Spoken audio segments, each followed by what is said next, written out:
En México, entre sombras y carreteras olvidadas, ocurrió uno de los incidentes más peligrosos y aterradores de los que casi nadie habla.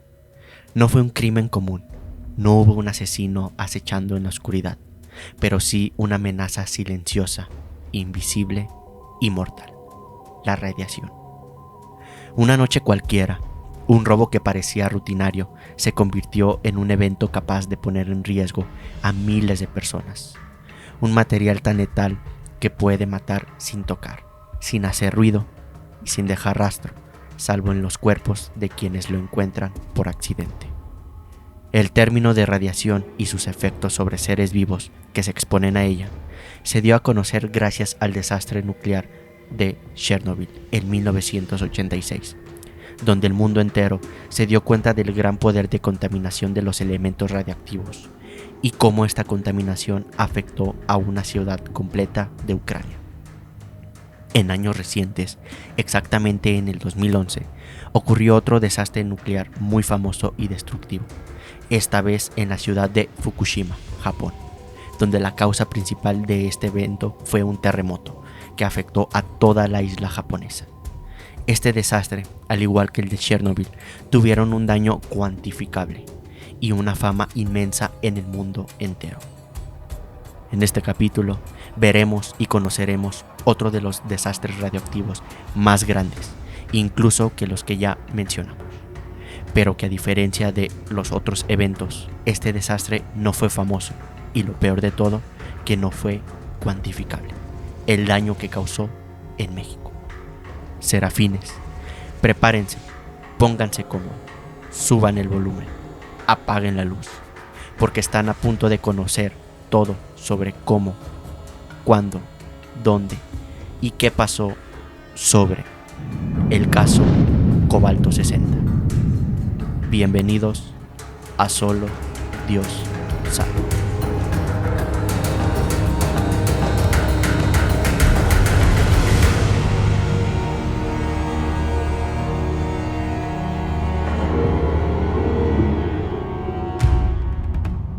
Atención. El siguiente video contiene material audiovisual no apto para todo público. Todo el contenido mostrado es meramente por entretenimiento. Se recomienda discreción.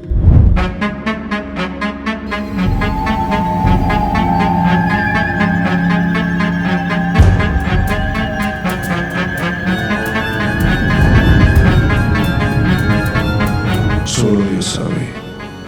El podcast. Temporada 4.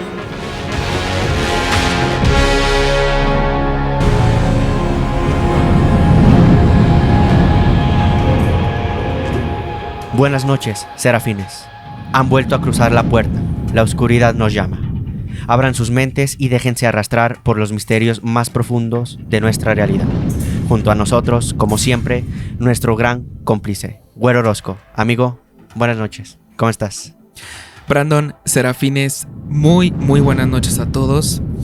Tengo que confesarles que estoy muy emocionado.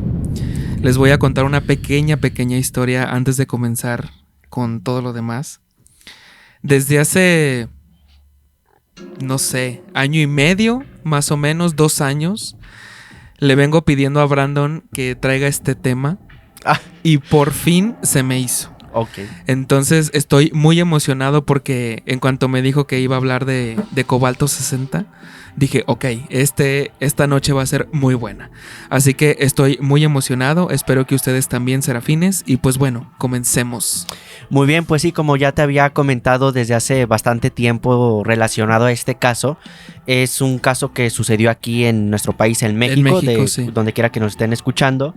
Y pues bueno, ahí la mayoría de la información la obtuve de un registro oficial relacionado de este caso que el gobierno de México tiene publicado en su página, ¿ok? Entonces ahí vienen los sucesos, algunas características de este caso. O sea, es información pública. Es información pública, y claro, hay algunos otros algunos datos e información que pues fueron por testigos o algunas por ahí teorías de algunas otras personas que pues más adelante vamos a ver.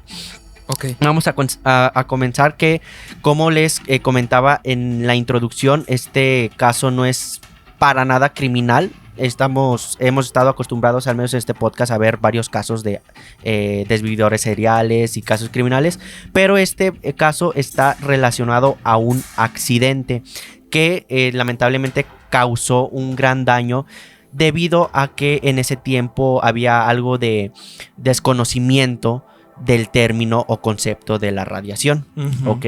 Lo cual, bueno, es para ese momento y hoy en día pues también sigue siendo bastante peligroso. Este caso de Cobalto 60 fue un evento o accidente por contaminación radioactiva y la fecha del suceso es de 1984. Okay. Si analizamos bien las fechas que les comentaba en la introducción de este capítulo, podemos darnos cuenta que este accidente del Cobalto 60 ocurrió 2 años antes del desastre de la planta nuclear de Chernobyl, que ocurrió en 1986, ¿sí?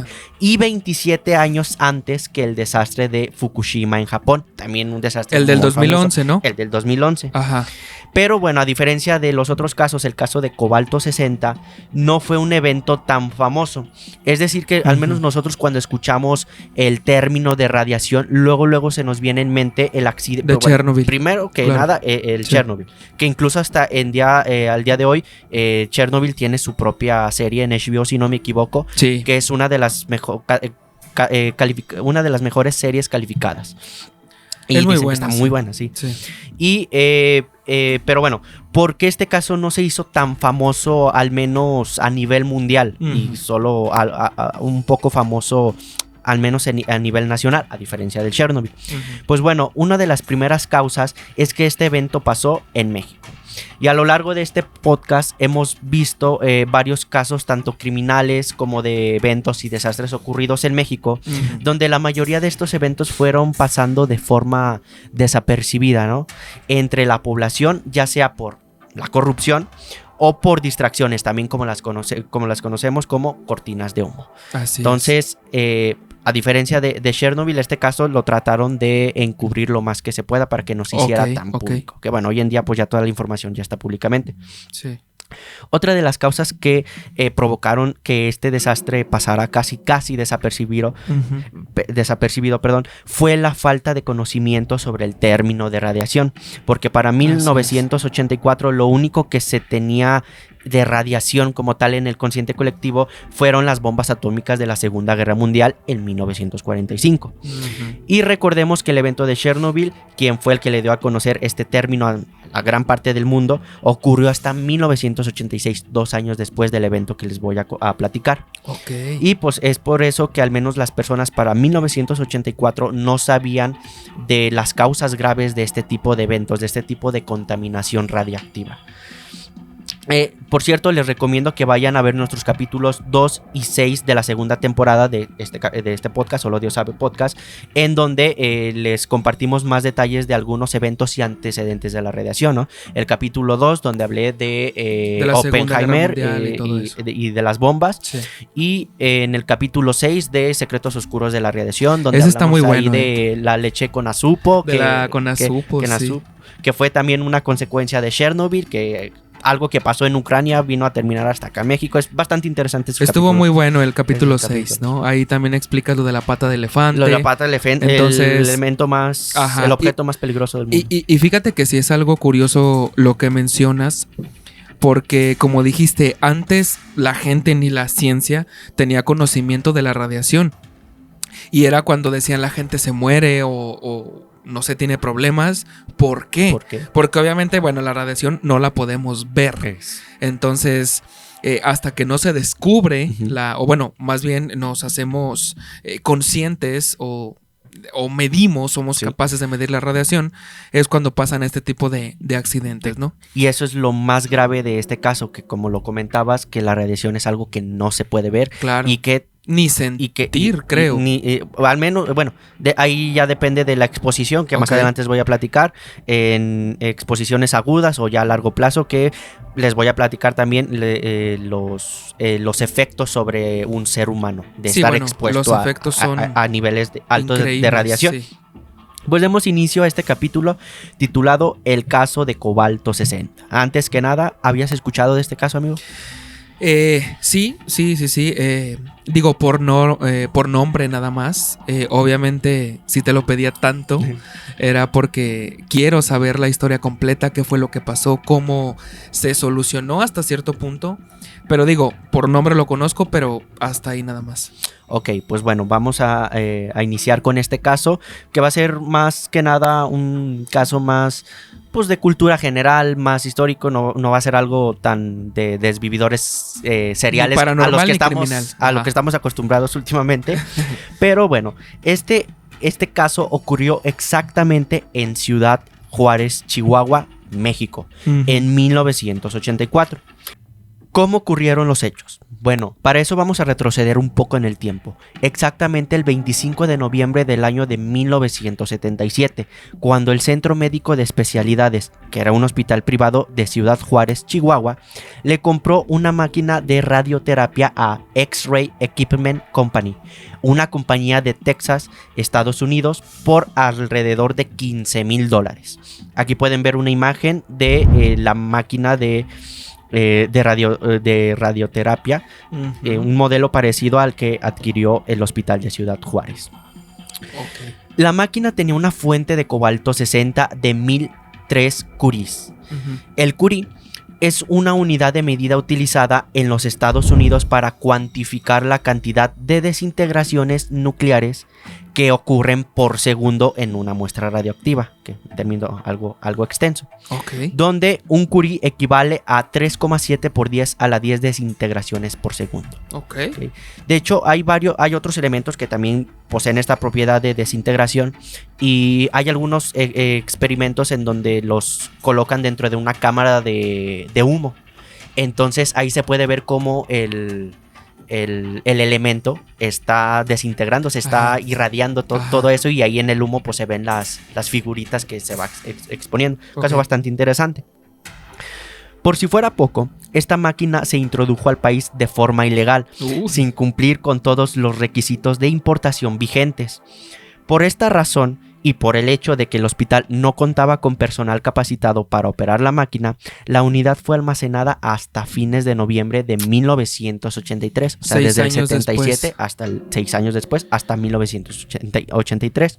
Okay. En ese tiempo, el Instituto Nacional de Energía Nuclear, por sus siglas INEN, autorizaba la importación y otorgaba la licencia para el uso y posesión de material radioactivo.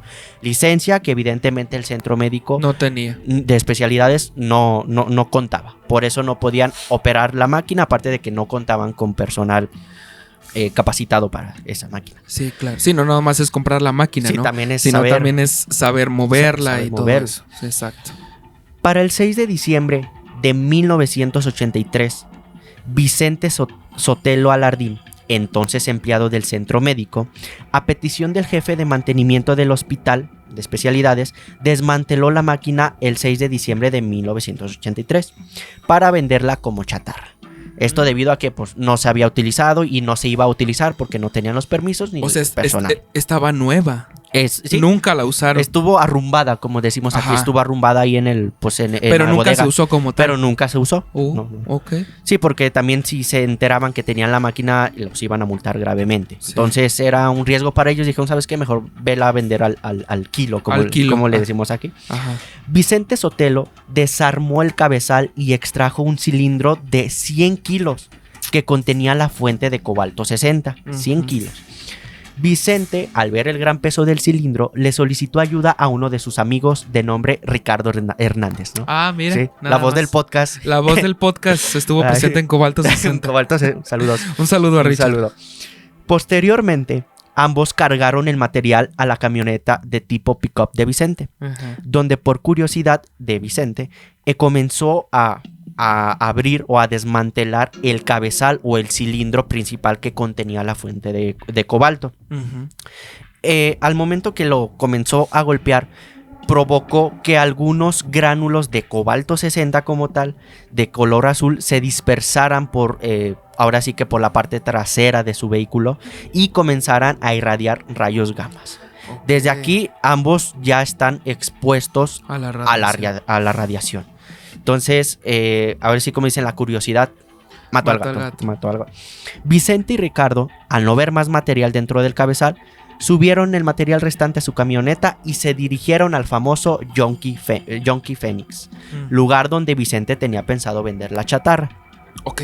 Entonces, ellos comenzaron a desmantelar la máquina y el cabezal principal, al ver que pues estaba muy pesada, Vicente le pidió ayuda a Ricardo, lo llevaron a su camioneta y para ver si tenía más material o más metal dentro del cabezal, decidieron Golpearlo. Vicente golpearlo, provocando que los gránulos ya como tal de cobalto 60 se empezaran a Ok. esparcir por toda la parte trasera de la camioneta. Durante el trayecto, la camioneta iba soltando los gránulos de cobalto 60 poco a poco sobre las calles y carreteras, contaminando así todo el camino, No. cada granito que dejaban. Una vez que Vicente y Ricardo llegaron al Yonki, lograron vender la máquina desarmada como chatarra, pero dejaron la parte trasera de la camioneta completamente contaminada ya para este Sí, tiempo. O sea, sí, aunque sí. recogieran ya Sí. el material, de todos modos había Pues no hay- quedado el cobalto. El cobalto, que había algunos gránulos por ahí que evidentemente esos no se los no los bajaron de la camioneta, esos los dejaron ahí y pues seguía irradiando. Aparte no puedes limpiar la radiación. No, O sea, te llevas el objeto y todo, pero la radiación se queda ahí. se O sea, queda no hay ahí. manera de limpiarla. Ese fue el problema. Ajá. Físicamente, la fuente o cabezal estaba formado por alrededor de 6,000 cilindros pequeños de 1 milímetro por 1 milímetro Wow. de cobalto 60, el cual es un metal con propiedades magnéticas y de poca resistencia mecánica. Ujú. Dichos cilindros o gránulos fueron los que contaminaron tanto la camioneta de Vicente como la grúa del Yonki Phoenix. Pero, ¿cómo pasó esto? No te vayas. Quédate con nosotros. Regresamos.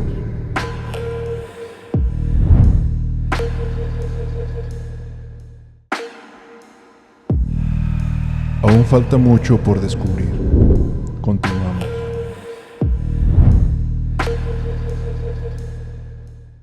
Continuando con el tema, una vez que Vicente y Ricardo lograron vender la chatarra con el cobalto 60 al desguazadero o Yonki Phoenix, Ujú. se retiraron del lugar y podemos recordar que la camioneta ya estaba como tal contaminada por los cilindros de cobalto 60 que se quedaron en Sí. ese lugar. Después de esto, la camioneta, o sea, ya de regreso de que dejaron toda la chatarra, ya de camino a casa, la camioneta les falló y la tuvieron que dejar en la calle Aldama, aproximadamente a 17 metros de la calle Azucena, esto por 40 días. Posteriormente, dicha camioneta fue estacionada frente a la casa de Vicente Sotelo, en la misma calle Aldama, durante 10 días más debido a que le robaron la batería. ¿Ok? Ok. Entonces, la camioneta estaba completamente contaminada y estuvo en 2 puntos donde estaban muchas personas exponiéndose a la Claro. contaminación, a la radiación, por Claro. 40 días. Y sin saberlo. Que fue, Y sin- que fue lo peor. Y sin ¿no? saber lo que fue lo peor. Ajá. La camioneta se convirtió en un foco principal de radiación, pues durante el tiempo que estuvo estacionada en ambas ubicaciones, las personas pasaban o tenían contacto con la camioneta. Y muchas de estas personas eran niños que fueron afectados en poco tiempo debido a los rayos gamas que irradiaba Pues la claro, camioneta. ¿sí? Claro. Las personas no sabían qué provocaban dichos síntomas, pues no tenían conocimiento como tal de la radiación, y en ese momento comenzaron las primeras víctimas de este desastre, que más adelante les voy a platicar qué síntomas eran lo que al menos este tipo de personas experimentó. Ujú. Pero por otro lado, en el Yonki Phoenix, la chatarra junto con el material radioactivo fue depositado junto con otros metales para su posterior almacenamiento. Ujú. Las maniobras para el movimiento de la chatarra se efectúan mediante grúas que sostienen a los materiales metálicos por medio de un electroimán. De un electroimán, sí. El movimiento de las partes más pesadas requerían que éstas se encontraran aisladas, es decir, sin objetos alrededor o que estorben para levantarlos, por lo que existe una tendencia de que dichas partes permanezcan o sea, por un largo tiempo en el patio de los deshuesaderos. Ajá. En este caso, por ejemplo, el cabezal de cobalto 60 estuvo bastante tiempo ahí porque como era una de las partes más pesadas, tenían que tener despejada el área para poderlo agarrar. Claro. Pero el otro material con el que estaba mezclado, pues empezó a contaminar porque estaba ahí irradiando en todo el patio del deshuesadero. Sí, contaminó otros metales, otros metales. Ajá. Después de esto, una vez que comenzó a mover, se comenzó a mover el cilindro que ya estaba perforado por parte de Vicente, las grúas empezaron a levantar el cilindro junto con otros fragmentos metálicos que los gránulos de cobalto 60 se regaron por todo el patio. Es decir, en cuanto agarraron el cilindro se fue derramando todo, pero también el cilindro iba contaminado hasta el tope. Sí, estaba contaminando todo a su paso. Todo a su paso. Ok. Y bueno, como les comenté hace un momento, el cobalto 60 tiene una característica que tiene propiedades magnéticas. Entonces, esos gránulos que estaban dentro del cilindro se fueron hacia el electroimán. Y el imán, y para ese momento el imán de la grúa ya estaba contaminado, por lo cual todo metal que pasaba por esa grúa se contaminaba, además del todo el material que ya se tenía ahí, ¿sí? Wow. De esta manera, gránulos y fragmentos de ellos fueron llevados también hasta vehículos que se empleaban para el transporte de la chatarra a diferentes negocios de fundición. Claro. Entonces, el material, la grúa, el imán y los medios de transporte de toda esta chatarra ya estaban contaminados por precisamente por todos esos gránulos del cilindro perforado. Fíjate, o sea, no sé si sea la palabra correcta, pero, o sea, se contagió, por decir algo, ¿sí? O sea, se contagió todo a su paso. Todo a su paso. Wow. Sí.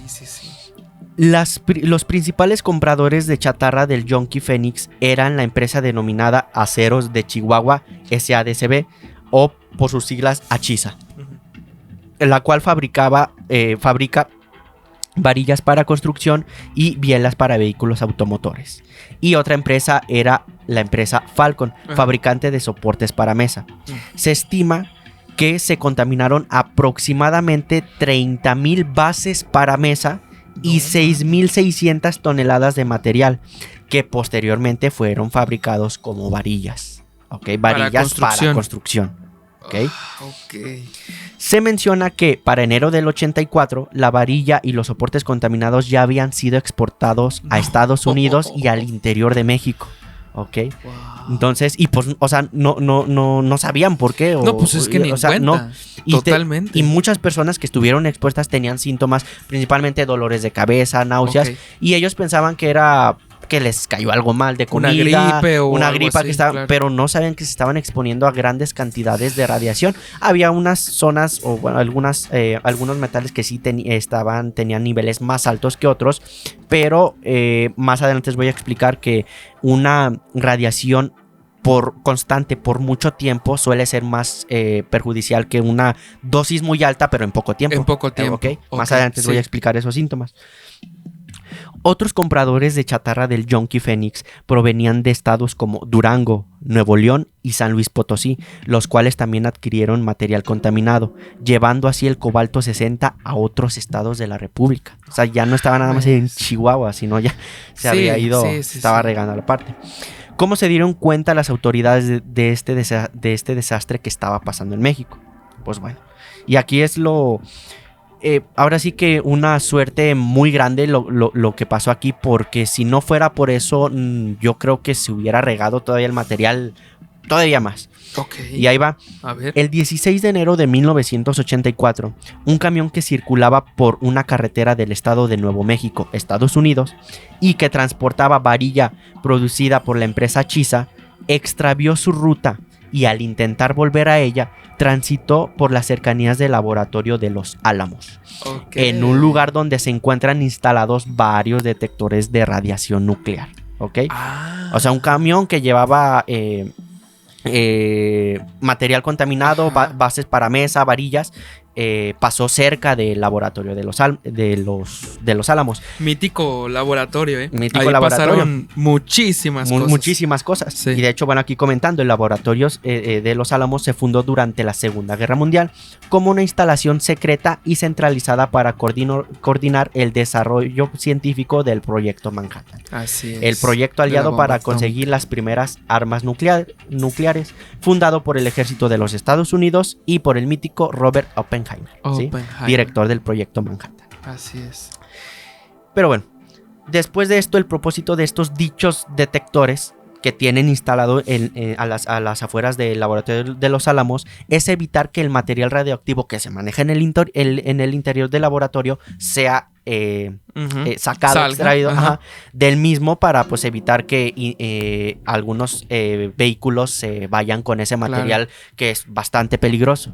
Sí, que lo esté irradiando al ambiente, al aire, Al y ambiente. pasen carros o lo que Sí, sea. o sea, y se lo ahí, lleven. ahí todo lo radioactivo lo deben de concentrar dentro del laboratorio y Sí. tienen que administrar bien lo que entra y lo que sale. Entonces empezó a detectar. Al mismo tiempo que los detectores registran la presencia de radioactividad, activan un aparato provisto de una cámara fotográfica, mediante la cual se registra también la imagen del vehículo Le contaminado. tomaron como una fotomulta. Ándale, como una fotomulta, ¿sí? Ok. Entre los días 17 y 18 del mismo mes de enero de 1984, las autoridades de Estados Unidos llegaron a que la varilla contaminada provenía de Achisa y no de sus propias instalaciones del Claro. laboratorio de los Álamos. Gracias a esto, las autoridades estadounidenses procedieron a notificar a las autoridades mexicanas. Ahí incluso hasta les compartieron la fotomulta, como mencionabas, la imagen. La foto de que la camioneta, sí, y todo de la eso. camioneta, del camión, ajeno a sus instalaciones, Ajá, y ajá. evidentemente que provenía de México. Ok. Que por ahí mencionan que incluso el mismo chofer, en cuanto, o sea, lo interceptaron. Ujú. Después de que detectaron eso, lo interceptaron. O sea, fueron por él, digamos. Sí, le cayó pues toda la poli, y tú así, pues ¿qué estoy haciendo? Pues Sí, estoy chambeando. Entonces, Ajá. y pues ahí, pues sí, fue cuando notificaron a las autoridades mexicanas. La Comisión Wow. Nacional de Seguridad Nuclear y Salvaguardias, por sus siglas CNSNS, fue informada de lo anterior dicho por el Departamento de Salud del Estado de Texas, Estados Unidos. Y posteriormente la información fue confirmada por la Comisión Reguladora Nuclear, por sus siglas USNRS, de este mismo país, Estados Unidos, misma que además señaló que probablemente el material radioactivo que se estaba transportando y que estaba contaminado, la varilla, el acero, Ajá. era el cobalto, El 60. cobalto 60. Entonces por ahí ya estaban más o menos sospechando. Ajá. La comisión confirmó una amplia dispersión del material radioactivo y ordenó a Achisa suspender la distribución de varilla fabricada hasta verificar que no se encontrara pues ya otra Sí. cosa contaminada. Sí.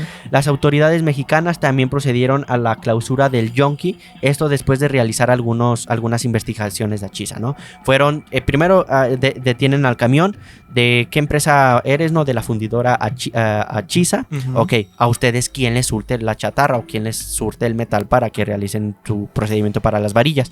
No, pues que fue el Yonki Phoenix, ahora van sobre el Yonki. Claro. Bueno, que también se quedaron ahí en Achisa y en Falcon también, en todas Sí, esas van empresas. revisando la cadenita. La ¿no? cadenita. Ajá. Como resultado de los trabajos e investigaciones realizadas, se confirmó la existencia de una amplia dispersión de material radioactivo. En particular, se comprobó que las instalaciones de Achisa estaban contaminadas y que lo mismo ocurría en el Yonki Phoenix, que es donde llegó el cabezal de cobalto Aparte 60. tenían que rastrear como el origen, ¿no? El origen, Porque sí. dije, ok, esto está Ok. contaminado, Ajá. o pasó el camión. Sí, iban pero poco a poco. Ajá, para- pero ¿de dónde viene? ¿De dónde viene? Y bueno, sí, ok. El análisis de los resultados hasta entonces obtenidos permitió que la CNSNS Ujú. comenzara a planear acciones posteriores tendientes para reducir el mínimo posible a la exposición de la radiación, tanto para los trabajadores de las diferentes empresas contaminadas como Pues sí. del público. Claro. ¿Ok? Las autoridades junto con el municipio de Ciudad Juárez comenzaron con las medidas para tratar este problema. Ujú. Estas eran las medidas. Primero era detener inmediatamente la diseminación de la contaminación, ¿ok? Que era de que ya no estuvieran produciendo más material contaminado. Sí, sí, Entonces, claro, claro. En Achisa y en Falcon hubo paro de actividades como tal. Ok. Después efectuar la descontaminación de dichos lugares. Esto es remover los materiales que contuvieran cobalto 60. Ahí los hornos de fundición y todo eso que se contaminó, todo empezaron con la limpieza. 3. Evitar la exposición del público a la radiación y efectuar cálculos de las dosis recibidas por el público en general y por los trabajadores de las empresas en las cuales existía contaminación. Esto para saber qué tan fuerte era esta fuente de radiación, porque tenía ciertos niveles. Ya, aparte, cómo manejarla también. Y cómo manejarla, porque pues, dependiendo del nivel se trata diferente. Con más cuidado. O no, o dónde la ponemos también. Sí. Entonces sí tiene mucho que ver eso. Y una vez recolectados los materiales contaminados, confinarlos en un sitio adecuado. Claro. Justo lo que acabas de comentar.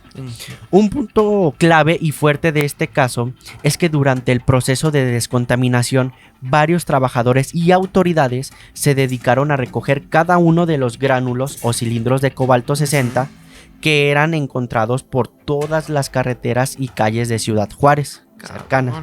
Y por si se dieron cuenta, para esos años aún había tantas medidas de seguridad para el manejo de material radiactivo, por lo que muchos de estos trabajadores terminaron con problemas graves de salud e incluso se menciona que algunos llegaron a perder la vida. ¿Okay? Estos problemas de salud se los explicaré más adelante mientras les compartimos unas imágenes reales de cómo los realizaron la limpieza. Entonces en la parte, bueno, la primera imagen es unas autoridades recogiendo y detectando ahí los gránulos sobre la carretera sin ningún equipo de protección. Es lo que te iba a decir. Sin ningún tipo de protección, nadie de lo de la foto. Y con el simple contacto es algo fuerte, algo grave. La siguiente imagen es cuando ya están ahí descontaminando el famoso Yonki Phoenix, ahí con un poquito más de equipo de seguridad, pero no se tenía tanto conocimiento para este evento. Sí, claro. Y la última imagen, igual también trabajadores sobre las carreteras, autopistas cercanas a Ciudad Juárez, también recogiendo de gránulo en gránulo. Pero bueno, después de esto, ¿lograron dar con la camioneta de Vicente, quien realmente era otro foco de contaminación? ¿Escuchaste eso? No mires atrás. Regresamos.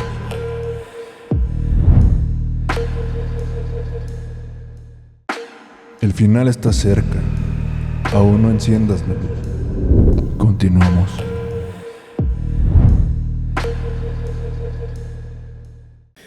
Continuando con el tema, una vez que se detectó el problema y que las autoridades comenzaron con la limpieza de las fábricas de acero y de las calles, otra parte de las autoridades se dedicaron a buscar y encontrar el segundo foco de contaminación, la camioneta de Vicente Sotelo. ¿Sí? Pues gracias a los informes e historial del Yonki Phoenix se estimó cómo el material de cobalto 60 llegó a ese lugar, ¿no? Entonces, más o menos, si tienen conciencia de que, ¿sabes qué? Hace poco tiempo, un par de personas trajeron un cabezal de alguna máquina que desmantelaron, sospechosa, pero la aceptamos. Entonces, ahí ya van poco a poco llegando atando cabos, como dicen, ¿no? Atando cabos.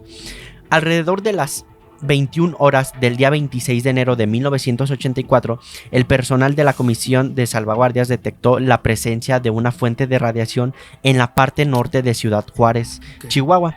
Las indicaciones de los instrumentos del personal mostraron que la radiación provenía de un vehículo de tipo camioneta marca Datsun, placas 899 YUV, de color blanco y que estaba estacionada frente al número 1981 de la calle Aldama, entre las calles de Azucena y Gardenia, en la colonia Altavista de Ciudad Juárez. Aquí, bueno, un mapa es un croquis que de hecho está en el informe general de donde encontraron la camioneta, ¿no? De hecho, ahí pueden ver en la parte superior, pues que ya está Estados Unidos, o sea, ya está cerca de la frontera. Sí, está muy pegadito a la frontera.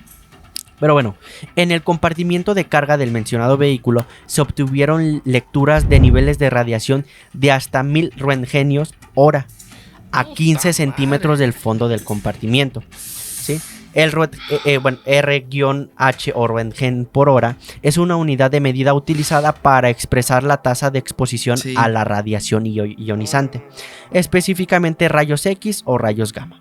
Como dato perturbador, el nivel necesario de exposición para que un ser humano tenga problemas graves de salud van desde los 50 como problemas leves y medios, hasta 400 roentgenios hora, que ya son problemas graves de salud e incluso perder la vida, ¿ok? Sí, no, totalmente.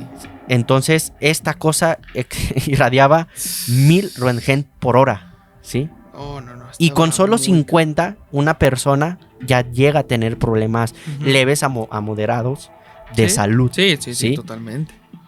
Y con 400, que o sea, es prácticamente la mitad de lo que tenía la radiación, con eso pues ya incluso puedes llegar a perder la vida. Sí. En virtud de que se trataba de una zona densamente poblada, porque estaban en una colonia como tal, se consideró urgentemente llevar la camioneta contaminada a un sitio que reuniera las características de no estar poblado ni que se encontrara demasiado distante o lejos de donde encontraron la camioneta. Okay. Esto último en razón de que la dosis que recibía el personal que se ocuparía de trasladar el vehículo podría alcanzar valores más allá de lo permitido. O sea, para transportar la camioneta, la grúa que vaya a llevar esa camioneta a un lugar más seguro, pues el chofer también se va a exponer a esa radiación, porque está bastante cerca de ese foco. Sí, de esa foco. El parque El Chamizal presentaba las características mencionadas, por lo que se planeó el traslado del vehículo contaminado al lugar, para lo cual se contó con el auxilio de las autoridades municipales, quienes proporcionaron grúas y vehículos con vigilantes. Aquí podemos ver una imagen, un croquis, un diseño de la camioneta de Vicente, y cada uno de esos números está expresado en roentgen hora. Podemos ver. Ok. Sí, podemos ver que en la cajuela es donde se concentra la mayor cantidad de exposición de radiación. Ajá, para la gente que nos está solamente escuchando en plataformas de audio. O sea, por ejemplo, imaginen una camioneta, un dibujo de una camioneta pick-up, pero de manera cenital, es la palabra correcta. Digamos, vista totalmente desde arriba. Desde arriba.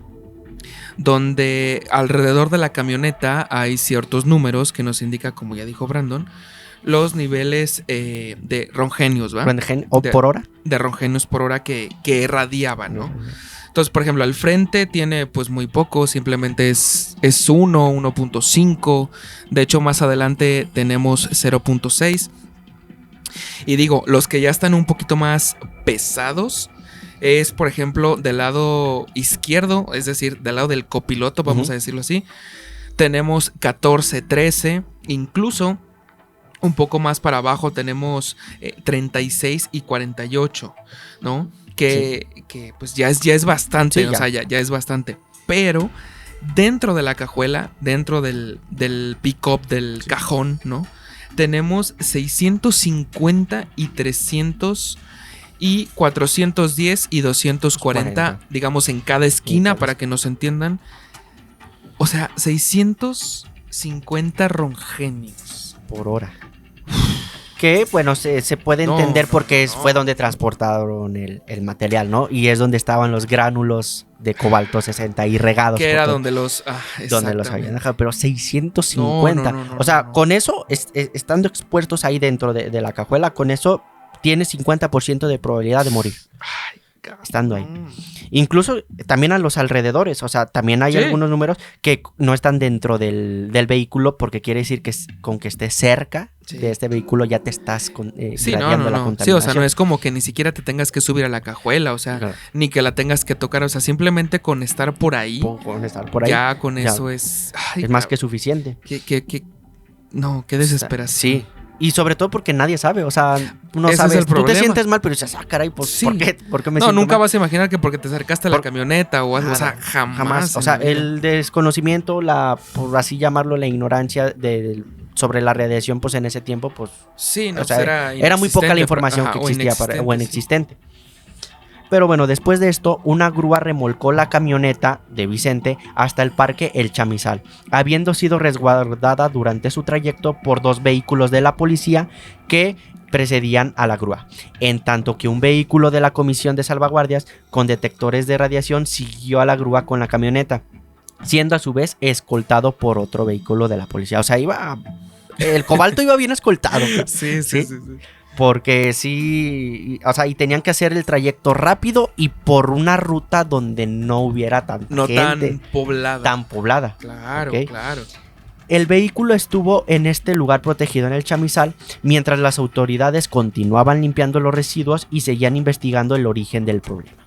Además, también se buscaba un lugar alejado de la población para guardar o ya Claro. enterrar, ya finalmente enterrar todo el material radioactivo recuperado junto con la camioneta, porque de momento solo tenían la camioneta y el material que recuperaron del camión que se extravió en Estados Unidos, pero todavía falta recuperar el material que ya tenía, por ejemplo, Claro. Achisa y Falcon ya listas Las para varillas y distribuir, todo eso, ajá, sí. como otro material que ya se había mandado a otras partes del país. Sí, que ya estaba hasta colado, yo creo. Imagínate que O- es sí. para lo que voy. Ah, La comisión logró recuperar 2.360 toneladas de varillas sin utilizar, además de que también recorrió más de 17.000 construcciones, logrando determinar que 814 inmuebles de todas estas de todas estas construcciones estaban construidas por material No. contaminado, ¿sí? No obstante, en junio de 1984 aún había 1.000 toneladas de varilla contaminada sin localizar, repartidas en los estados de Chihuahua, Sonora, Sinaloa, Baja California Sur, Coahuila, Nuevo León, San Luis Potosí, Guanajuato, Jalisco, Zacatecas, Tamaulipas, Querétaro, Durango e Hidalgo. no, pues ya estaba en todos lados. En todos lados. A nivel nacional. A nivel nacional. Casi, casi. Les comparto una imagen de un fraccionamiento, por así decirlo, de varios de torres de departamentos en el estado de Jalisco, exactamente en la ciudad de Guadalajara, Ah, ok. que fue ahora sí que no continuaron con el proyecto porque se dieron cuenta de que estaba siendo construido con material contaminado. Ese sí fue confirmado de que tenía material contaminado. Fíjate nada más, o sea, y ahora digo, ok, estaba contaminado el material, lo que tú quieras, pero imagínate las pérdidas que tuvieron, porque, o sea, así como está en la foto, o sea, ya todo está perfectamente fincado. Sí. Digo, obviamente está en obra gris, vamos Sí. a decirlo así, o sea, falta pintura o detallado. lo que Detalles sea. finales ya para venderlo. Ajá, pero esto está construido, pues no sé si al 100, pero... Sí. O sea, qué pérdida de dinero también. De decir, güey, todo esto, o sea, como en la foto, Que ya está hecho. que ya está hecho, Sí. que tú ya tenías contemplado para iniciar, no puede vivir No nadie puede ahí. vivir O sea, y se va a perder. Sí. No hay de otra. No hay de otra. O lo demueles y no sé, o así se queda, pero Sí. imagínate también qué desesperación o impotencia Impotencia de no poder hacer nada. Sí, porque si les dicen con tiempo, pues no inician la construcción. No, ¿Estás no, de sin acuerdo? Porque problema. dices, ¿sabes No, qué? regresan las Sí, varillas y todo lo que sea. y todo. Pero acá ya lo pues, habían levantado. Exacto. Y por lo que investigué, o sea, no hubo demolición porque eran o gastar más. Era- O sea, Ajá. gastar por la demolición. Dijo, Y digo, pues no, mejor no, déjalo ahí no arrumbado. sé si salga peor o mejor, pero yo creo que es mejor que la varilla o lo que tú quieras quede ahí como encapsuladita, ¿no? Sí, Que nadie la mueva. Que nadie la mueva. A que Sí. derrumben todo, ¿no? Sí, Digo, sí, porque creo, si hacen la demolición, pues la pueden llevar a otros Sí. lados y, Y vuelve siga a la contaminar, contaminación. lo que pasó Sí, en el Yonke. en el Yonke. Exacto. Y pues aquí ya le conocen como la Chernobyl de Guadalajara, porque pues es una ciudad como 100%, Pripyat, quedó 100% desolada. Sin embargo, la labor de recuperación de varilla fue más complicada en otros estados. En Sonora se identificaron 434 toneladas de varilla diseminadas a lo largo del estado, incluida la capital de Hermosillo. En Hidalgo se recibieron 80 toneladas, que se distribuyeron entre 9 municipios, mientras que 42 toneladas fueron recuperadas de las ciudades de Zacatecas y Fresnillo, en Zacatecas. Ujú. Sí. En dichos estados también se ordenó la demolición de cientos de bardas y viviendas que ya estaban construidas con ese material contaminado. Otra vez. Muchísimas pérdidas que hubo, muchísimas. Por otro lado, se estima que, como resultado del accidente, aproximadamente 4,000 personas, esta es una cifra que viene en el informe de gobierno, Ajá. que yo dudo que sea real esta esta información porque obviamente la exposición, el daño fue todavía más grande, pero mencionan que aproximadamente... O sea, ¿tú piensas que son más de 4,000? Más personas, sí, claro, sí. Okay. Que aproximadamente 4,000 personas han resultado expuestas a la radiación. De estas, casi el 80% recibieron dosis leves, otro 18% recibió dosis moderadas y que 2% restante, o sea, alrededor de 80 personas, recibieron dosis muy altas, causando graves problemas de salud e incluso en algunos casos, pues, la muerte. La muerte. Sí. Sí. Aquí, bueno, les voy a explicar algunos efectos de exposición a la radiación y algunos efectos a corto plazo, también llamado como exposición aguda, son náuseas y vómito en las primeras horas, Sí.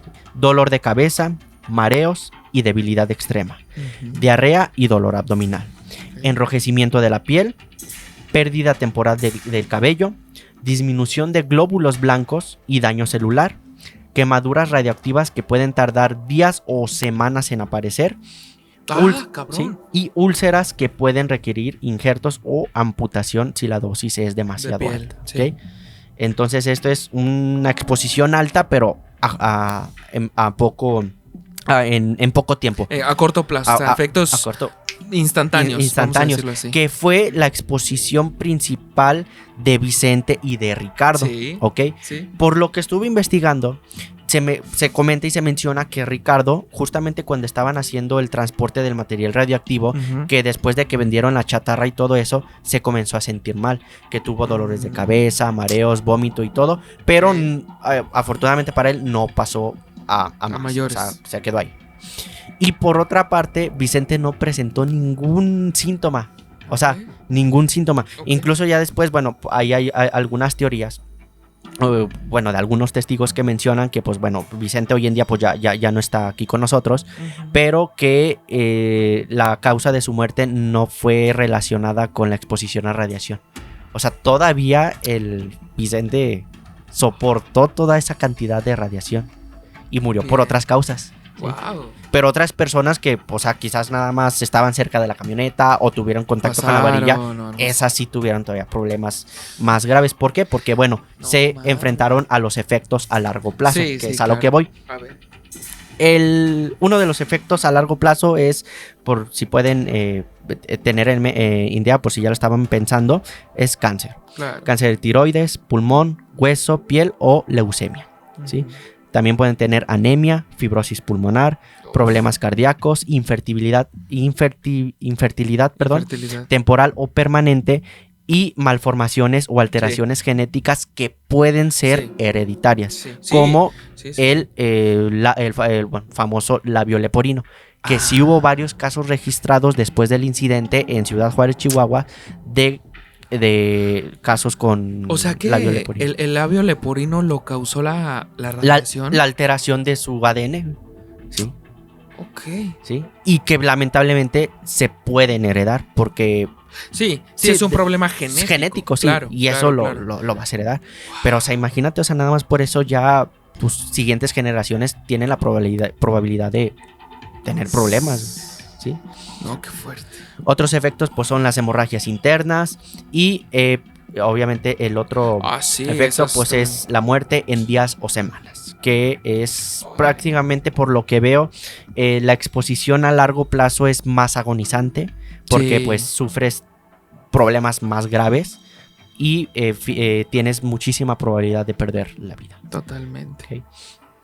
Finalmente, en febrero de 1984, la comisión identificó un predio en el desierto de Samalayuca, próximo a la estación desierto del ferrocarril Chihuahua-Ciudad Juárez, para la construcción de un cementerio donde alojar el material.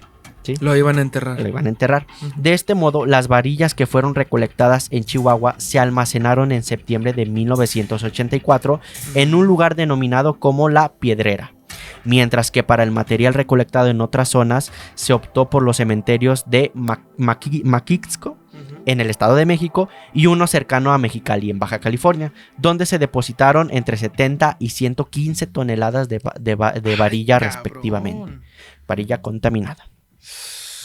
De acuerdo con las cifras de la Comisión de Salvaguardias, se almacenaron en la piedrera 2.930 toneladas de varilla contaminada, 1.738 toneladas de material contaminado en proceso, 200 toneladas de bases metálicas, 1.950 toneladas de chatarra contaminada, 860 toneladas de contenedores con gránulos y o material contaminado por cobalto 60 y 29.191 toneladas de tierra, escoria y plasta contaminada. Todo lo que tocaba lo tenían que remover. Sí. Entonces, si encontraban un gránulo, por ejemplo, en un lote baldío, no nada más era recoger el gránulo, sino la tierra que estaba Claro. por debajo porque contaminaba. Y había, bueno, un área también extraen de esa parte porque era la que estaba expuesta a todo este tipo de radiación. Y aquí, bueno, unas imágenes de todo lo que pasó al menos en el Yonki Phoenix, en Achisa. La primera imagen ¿Ese es el cilindro? Ese es el cilindro real Ok. de que pues ya estaba perforado y empezó a hacer A irradiar, a soltar. y a soltar todos los gránulos de También. cobalto 60. La segunda imagen pues es del Yonki Phoenix, de toda la chatarra, y podemos ver incluso una de las grúas que todo eso ya estaba contaminado. Después podemos ver a personal de la comisión haciendo la limpieza en el Yonki Phoenix. Ahí ya con un poco más de equipamiento. ¿Sí? Y tenemos otras imágenes que es una de ellas es cuando ya están recolectando los gránulos de las carreteras o de las calles, pero como les comentaba, o sea, nada más estaban usando unos guantes. Ujú. Eso no te va a proteger de la radiación gamma. Sí, ¿no? Entonces todos ellos llegaron a tener problemas de salud. Muy probable. Sí. Después tenemos ya cuando estaban enterrando en Samalayuca todo el material radioactivo. Podemos ver incluso ahí hasta unos barriles que contenían pues ciertos gránulos de cobalto 60 que estaban obviamente contaminados. Ahí podemos ver incluso hasta las puntas de algunas varillas y todo eso fue enterrado. Y le hicieron una base de cemento, después le hicieron una capa de tierra, pusieron más material y otra vez lo volvieron a cubrir de tierra. Y la última imagen pues es la imagen más Estaba bien. conocida de este caso, y es cuando ya estaban también La camioneta. enterrando la camioneta de Vicente Sotelo, que era, yo creo que era lo que más radiación tenía junto con lo Fíjate, junto ya con hasta los se atrás. llevaron su camioneta. Su camioneta. O sea, se quedó sin camioneta. Se quedaron aparte. su camioneta. Y bueno, ya después de esto, por lo que estuve investigando, sí se llegó a dar, porque interrogaron obviamente a Vicente Sotelo, o sea, sí dieron con él, pues de dónde había adquirido la máquina y todo eso, y pues ya le dijo que fue del hospital de especialidades médicas de Ciudad Juárez, y las autoridades fueron para allá. Pero de lo que yo investigué, no hubo alguna multa, alguna sanción conocida Ujú. que se le haya aplicado a este hospital. Entonces hay algunas teorías, algunos testigos que dicen que simplemente el hospital soltó, Dio mordida. dio el famoso billetito, y con eso aquí no pasó nada. Una máquina que compraron de Estados Unidos y que no la pudieron operar, ni porque no tenían ni los permisos ni el personal capacitado, y pues todo el desastre que causaron probablemente lo silenciaron con dinero.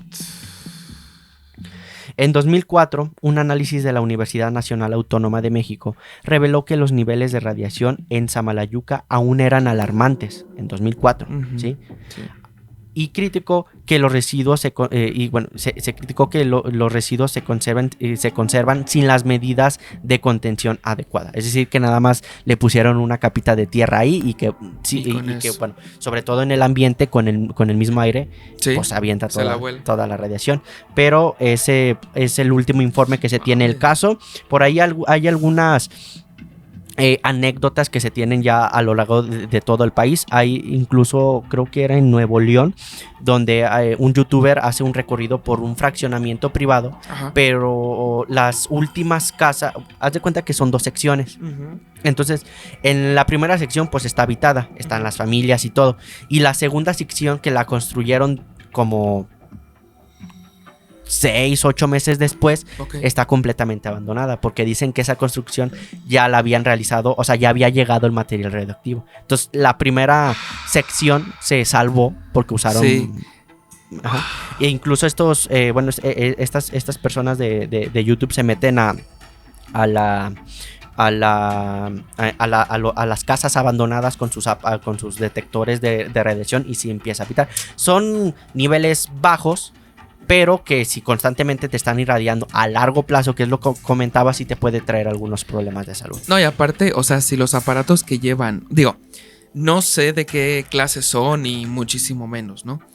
Pero obviamente no te vas a comprar un aparato tan sofisticado, ¿no? Para ese tipo. Y digo, para que lo alcance a detectar. Es porque sí está fuertecito, vamos a decirlo. O sea, qué tan sensible está y sí lo alcanza a detectar. Y aquí en León, Guanajuato, de lo que estuve investigando, te iba a preguntar eso. Había una teoría, al menos para los que son de León, Guanajuato, con una teoría con la famosa Torre Andrade. Ajá. ¿La conoces? Sí, ¿La ubicas? Es la que me platicaste fuera de cámaras hace tiempo. Que mencionaban que para quien no conoce la Torre Andrade, prácticamente es una torre que iba a ser Aquí hay una foto de la. Iban a ser departamentos. Que los detuvieron la construcción y simplemente hasta hoy en día sigue abandonada. Sí. Entonces, la teoría era de que ¿Es la que está por la prolongación Juárez? ¿O no? ¿O me estoy confundiendo? No, la Torre Andrade está aquí por... ¡Ah, claro! Por la América. Es que no me sé la calle, pero está aquí por la... Sí es la Tepeyac, ¿no? La que está por aquí. Sí, ¿dónde está el Colegio América? El Colegio América. Ah, esa es la Andrade. Esa es la Torre Andrade. Esa es la que está contaminada. Bueno, era una teoría que según estaba contaminada por varilla. Pero después, por lo que estuvieron investigando, también por lo que investigué, realmente esa obra se detuvo porque el que la estaba dirigiendo falleció. El que dirigía el proyecto falleció y el hijo, los descendientes ya no continuaron con el proyecto. Pero sí, no tiene nada que ver con radiación. El que sí tenía que ver con radiación es otra que está en la famosa en la famosa glorieta donde está el monumento a la madre, aquí en León, Guanajuato, que está en la Venustiano Carranza y en la Juárez. Justamente, la prolongación Juárez. Es la que yo te digo, ¿no? Es así, ¿no? Ahí había, de hecho, ya lo tumbaron, ya no está. ¿Ya no está? Ya no está. Okay. Ya hace poco también pasé, bueno, también en Maps ya no aparece, pero como en el 2020, pero fíjate, hasta el 2022 fue cuando fue la demolición, pero estuvo desde los y esa 90. Sí está estipulado que tenía o sea, varilla que tenía con cobalto 60, no tenía tanto nivel y sobre todo porque también con el paso del tiempo va perdiendo esa capacidad y es lo que la vida media, la vida media y es lo que esperan para poder hacer, pues para poder demoler el edificio y llevarse todo. Pero ahorita pues ya es una explanada, es un firme de cemento. Fíjate, ya no hay nada. Entonces sí tengo mucho tiempo que no paso por ahí, porque yo pensé que seguía ahí de pie. No, ya no está. Ya. Y fíjate, ahorita que comentas lo de la Torre Andrade, digo, los que son de León van a entender perfectamente, pero bueno, ya la vieron. Fíjate, se tenían un chingo de teorías, como tú dijiste. Sí. Una del cobalto 60, que falleció el señor. Y otra que se acabó el dinero, o sea, que la estaban construyendo y que se acabó el dinero. Se quedaron sin presupuesto y ya no le siguieron. Y había una teoría muy famosa que hasta ahorita que me dijiste que fue porque el encargado se falleció. Pero hasta hace pocos minutos se decía que era porque calcularon mal la estructura. Entonces, que calcularon mal el arquitecto o ingeniero que lo hizo, o el estructurista, no sé, que calculó mal, que no iba a soportar el peso, obviamente ni propio, ni mucho menos de las cargas vivas, como le llaman, ¿no? Hay cargas muertas y cargas vivas, ¿no? Obviamente las vivas pues son personas, etcétera, ¿no? Entonces eso es lo que se decía, fíjate, que no calcularon bien el peso y que fue por eso que ya no le siguieron. Y luego también decían, bueno, ¿y por qué no la demuelen? Que porque como está como ya muy poblado alrededor, que era muy complicado demoler y que ya mejor la dejaron así. La dejaron así. Pero fíjate, entonces, ahí está. Y es una torre muy famosa en León, ¿no? Porque todo mundo la conoce de que está ahí en obra negra o gris, de que ya no le siguen. Y hace muchos años era de las pocas torres de las zonas más altas de la ciudad. Entonces es un edificio bastante inestable. Que de hecho hoy en día, como dato curioso, ahí proyectan películas de terror. ¿Adentro? En el sótano. Sí. O sea, cabrón. en el sótano de la Torre de Andrade, o sea, tú Ajá. puedes comprar tu boleto. No mames. Y creo que lo venden por Facebook. Y vas y te proyectan una película de terror. Ujú. ¿Va a ir? Sí, a la parte de arriba, pues ya no, porque pues ahí hay peligro de que se caigan Sí. o algo. Pero en el sótano ahí hacen que ir. proyecciones, sí. Wow, no sabía eso. Sí, sí. Ok. Y bueno, también hay otros exploradores urbanos que sí se han subido Sí, a la sí, se torre y meten. todo. Digo, está Pero vandalizada. sí, está vandalizada y todo. Sí. Digo, yo creo que hasta hay gente Viviendo ahí, viviendo ahí, yo supongo. creo. Sí. Y me voy a lanzar por un depo porque está complicada la Antes de que situación. se acaben en la preventa. Pero bueno, después de todo esto, ¿qué te pareció el caso? ¿Tienes alguna duda? No, pues ahora sí que muy interesante. Y cómo me parece increíble. No en el sentido literal, sino Ujú. realmente no creíble. Que pues es un fenómeno, un enemigo silencioso, ¿no? Sí. Invisible. Que Sí, incluso día a día lo tenemos frente a los dispositivos. Ajá.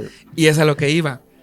También se tenía la teoría de que los celulares, las tabletas, las computadoras, el Wi-Fi, que causaba cáncer. De hecho, a los hombres, no sé si lo llegaron a escuchar, les recomendaban que no se guardaran el teléfono en los bolsillos del pantalón Ok. porque podía causar cáncer testicular. Testicular. Ujú. Y bueno, siempre se tuvo esa leyenda urbana, esa teoría, ese dicho, no sé cómo se diga.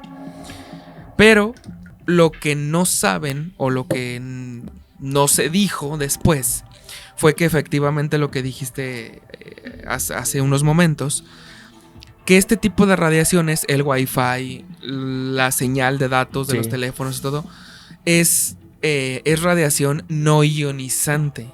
Es decir, no nos va a pasar absolutamente nada porque es no ionizante. La radiación que sí pasa, como lo dijiste, La- es porque es radiación Ionizante. ionizante.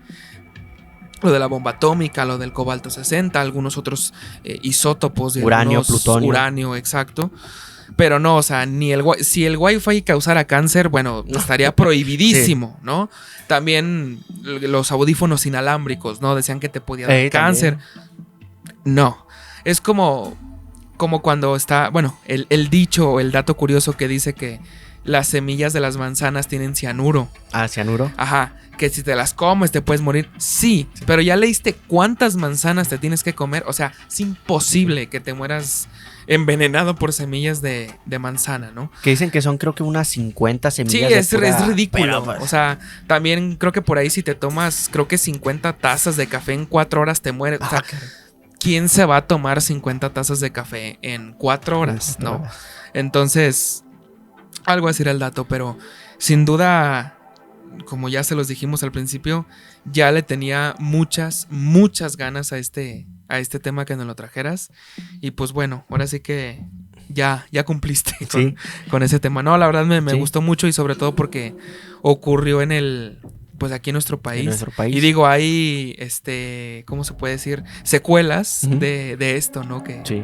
de algunas edificaciones y todo, pero situación muy complicada. Que de hecho aquí en León, Guanajuato también le llaman como el Chernobyl de León, Guanajuato. Ok. Es una planta de desechos tóxicos, algo así, pero que también es algo, pues no tan radioactivo, pero Ok. también está contaminado. Está entre León y San Francisco del Rincón. O sea, aquí también San Pancho. tenemos nuestros desastres, Fíjate, ¿no? Por ahí. tampoco sabía eso, no Tampoco. tenía conocimiento de eso. Sí, prácticamente en gran parte del país hubo consecuencias relacionadas a esto, por eso lo que comentabas, a 4,000 personas ni de chiste fueron No, las únicas que se no, involucraron. no. Obviamente fueron más, pero ya sabes. Tan solo en los estados que mencionaste, ¿no? O sea, ¿cuántas personas? O sea, 4,000 personas te creo de los... A lo mejor de Juárez, nada más. Sí, Ajá. o de los que operaban las fundidoras, por ejemplo, ahí Ujú, te la ujú. creo, ¿no? Ujú. Pero así como público general no se estima. Nah. De hecho, por eso dicen que es uno de los desastres nucleares más grandes de la historia, porque no se tiene un número contable de personas a las que se afectaron. Como en el caso de Chernobyl o Fukushima, que fue un poco más aislado. Tuvo otras consecuencias, Sí. pero el desastre, al menos sobre un ser humano, fue más aislado. Por eso, pues son casos todavía más Sí. famosos. Y fíjate, esto pasó como dijiste, Y pasó antes, sí. de Chernobyl. Y fíjate, se le tiene el mal apodo, ¿no? Sí. Del Chernobyl mexicano. Del Chernobyl Que mexicano. debería de ser, el cobalto 60 de... ¿Dónde pasó? Bueno, en Chernobyl, pues, pero... En Ucrania. Ucrania. Ucrania. Ah, es Ucrania. Sí, Ok. sí, pasó en la planta de Chernobyl, o sea, le llamaba como Chernobyl, que está en Ucrania, ya pegada hacia, si no me equivoco, hacia Rusia, y ahí había cerca una ciudad que se llama Pripyat. Esa ciudad fue construida precisamente para los trabajadores de esa planta. Entonces, cuando pasó lo de la explosión, pues toda esa zona quedó inhabitable y ahorita pues es el famoso pues Sí. la ciudad abandonada, ¿no? Sí, la ciudad fantasma. La ciudad fantasma. Y por ejemplo en Japón lo de Fukushima, Sí. o sea, la causa del desastre nuclear que hubo ahí fue por el terremoto del 2011 de Japón. No sé si recuerdan por ahí Sí, que... sí.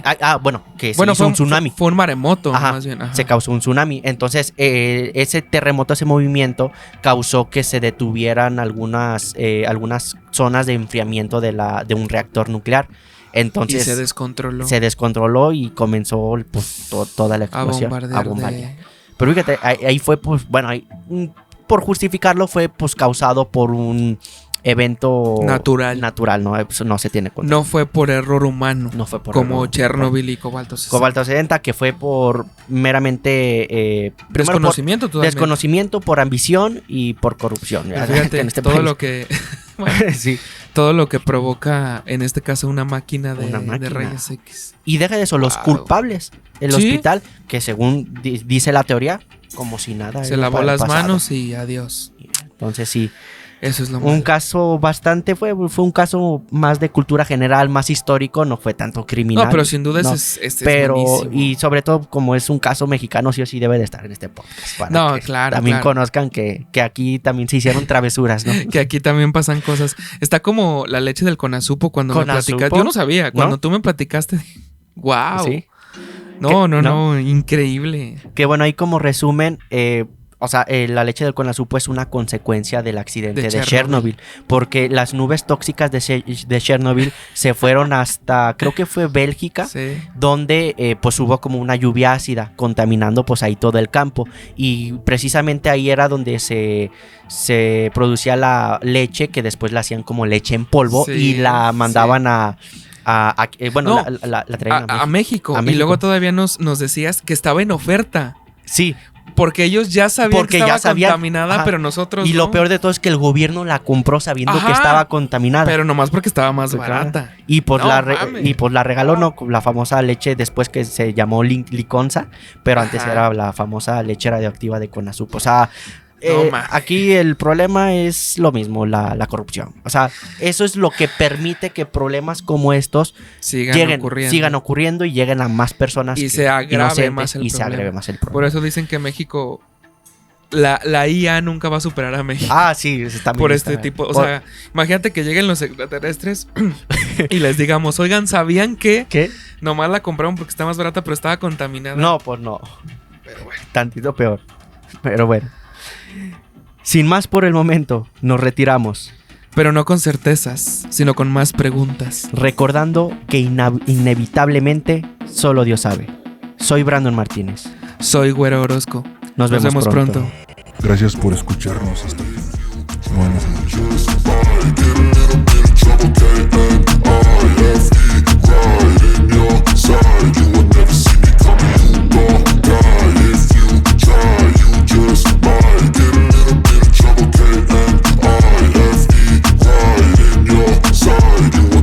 I got a switch in my head. I go from living to dead. You got me seeing all red. Now